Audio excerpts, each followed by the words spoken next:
சென்னையில் வரலாற்று சிறப்புமிக்க கட்டிடங்கள் பல உள்ளன. அவற்றில் சிலவற்றை பற்றி நமக்கு தெரிந்திருந்தாலும் சில கட்டிடங்களின் வரலாறு முற்றிலுமாக நமக்கு தெரியாது. சென்னை மயிலாப்பூரில் உள்ள லஸ் தேவாலயமும் அப்படி சிறப்புமிக்க ஒன்றுதான். 500வது ஆண்டில் அடியெடுத்து வைக்கும் அந்த ஆலயத்தை பற்றிய செய்தி தொகுப்பை தற்போது பார்க்கலாம். ஆங்கிலேய கிழக்கிந்திய கம்பெனியினர் சென்னையில் கால் பதித்து மெட்ராஸ் என்ற நகரத்தை உருவாக்குவதற்கு முன்பே கட்டப்பட்டதுதான் இந்த லஸ் தேவாலயம். இந்தியாவிற்கு கடல் வழியை கண்டறியும் முயற்சியில் ஈடுபட்டு வெற்றி பெற்றவர்கள் போர்ச்சுகீசியர்கள். அவர்கள் கண்டுபிடித்த கடல் பாதையில் பயணித்து கொண்டிருக்கும் போது நடந்த நிகழ்வுதான் இந்த தேவாலயம் உருவாவதற்கான காரணம். மயிலாப்பூரில் உள்ள லஸ் சர்ச்சோட ப்ரீஸ்ட் ஃபாதர் பீட்டர் துமா நம்மளோட இருக்காங்க. இந்த சர்ச்சோட பாரம்பரியத்தை பற்றி ஃபாதர்கிட்ட நம்ம கேட்டு தெரிஞ்சுக்கலாம். வணக்கம் ஃபாதர், இந்த சர்ச்சோட பாரம்பரியத்தை பற்றி எங்களுக்கு கொஞ்சம் சொல்லுங்களேன். இது மிகவும் பிரசித்தி பெற்ற அருமையான ஒரு ஆலயம். இது ஏற்கனவே நம்ம 1498 இந்த போர்ச்சுகீசிய மாலுமிகள் பல உலகத்தில் இருக்கிற பல நாடுகளுக்கு போய் அந்த கடல் வழி இல்லையா அதெல்லாம் கண்டுபிடிச்சாங்க.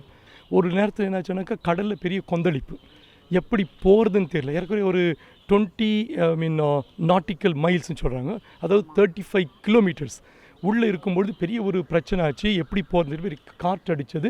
அவங்க வந்து மூழ்க போகிற அந்த சூழ்நிலை அவங்க என்ன பண்ணாங்கனாக்கா அம்மா வழியாக மாதா வழியாக அவங்க என்ன பண்ணாங்க, கடவுளத்தில் வேண்டினாங்க. ஆக்சுவலாக உருக்கமாக வேண்டினாங்க. அந்த நேரத்தில் அவர்களுக்கு பெரிய ஒரு ஒளி இல்லை, ஒரு லைட் ஒன்று பெரிய ஒரு இது அவங்களுக்கு தெரிஞ்சு அதை என்ன பண்ண அவங்க ஃபாலோ பண்ண ஆரம்பித்தாங்க. இடத்துல கைட் பண்ணி இங்கே வந்து அவங்க டிஸப்பியர் ஆச்சு அந்த ஒளி. ஸோ அவங்க என்ன பண்ணாங்க, இந்த இடத்துல இந்த அருமையான ஆலயத்தை 1516 கட்டி முடிச்சிருக்கிறாங்க. இங்கே இப்போ இது வந்து 500வது ஆண்டில் இந்த சர்ச் இருக்குது. இந்த தருணத்தில் நீங்கள் என்னென்னலாம் இந்த கொண்டாட்டத்துக்கு ஏற்பாடு பண்ணிகிட்ருக்கீங்கன்னு எங்களுக்கு கொஞ்சம் சொல்லுங்களேன்.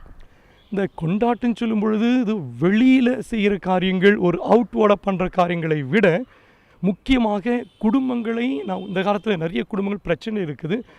நான் இந்த அருமையான சீசனை பயன்படுத்தி ஒவ்வொரு குடும்பத்தையும் எப்படி விசுவாசத்திற்குள்ளே வளர வேண்டும், ஒவ்வொரு குடும்பம் எல்லா மதத்தினரோடும் எல்லோரோடும் சுமூகமாக வாழ்வது, எல்லாருமே கடவுளுடைய பிள்ளைகள் என்ற ஒரு உணர்வை, இந்த அருமையான ஒரு மெசேஜை இந்த காலத்தில் குறிப்பாக எல்லா மக்களுக்கும் தர விரும்புகின்றோம்.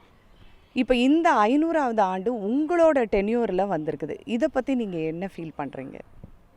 என்ன சொல்கிறதுனே வார்த்தையே இல்லை உண்மையாகவே. அதுவும் இப்போ தான் வந்திருக்கேன். ஒரு மாதம் முன்னாடி தான் என்னுடைய பேராயர் என்னை இங்கே நியமித்து இருக்கிறார்கள். அது இந்த காலகட்டத்தில் 500வது வருஷம் சொல்கிறது வந்து பெரிய ஒரு வரப்பிரசாதம். ஒரு காலத்தில் இது அடர்த்தியான காட்டுப்பகுதியாக இருந்ததால் உள்ளூர் மக்கள் இதனை காட்டுக்கோயில் என்றும் அழைத்தார்கள். சென்னையின் முதல் தேவாலயமான இது 16ஆம் நூற்றாண்டு ஐரோப்பிய பாணியில் கட்டப்பட்டுள்ளது. குறிப்பாக இத்தாலியில் அந்த காலகட்டத்தில் மிகவும் பிரபலமாக இருந்த பராக் கட்டட அமைப்பில் இந்த தேவாலயம் வடிவமைக்கப்பட்டுள்ளது. வழக்கமான முறையில் இருந்து வேறுபட்டு புதுமையான இந்த கட்டட அமைப்பு அக்காலத்தில் பெரும் வரவேற்பை பெற்றது.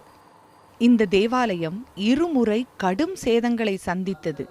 அவற்றையும் மீறி சுமார் 500 ஆண்டு கால வரலாற்றை சுமந்தபடி இன்றும் கம்பீரமாக நின்று கொண்டிருக்கிறது லஸ் தேவாலயம். 500வது ஆண்டை சந்திக்கிறதுக்கு இப்போ இருக்கிற சந்ததிகள் ஆண்டவர் அவர்களுக்கு கொடுத்த பெரிய ஒரு கிஃப்ட்டு.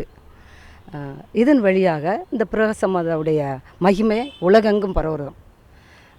மேலே என்னன்னு கேட்டிங்கன்னா, இந்த சென்னையில் பழமையான சர்ச்சுனா பிரகாசமாதா சர்ச்சு தான். இந்த சர்ச்சில் சொல்லவுன்னா புதுமைகள் நிறைய இப்போ வரைக்கும் நடந்துகிட்டு இருக்கு.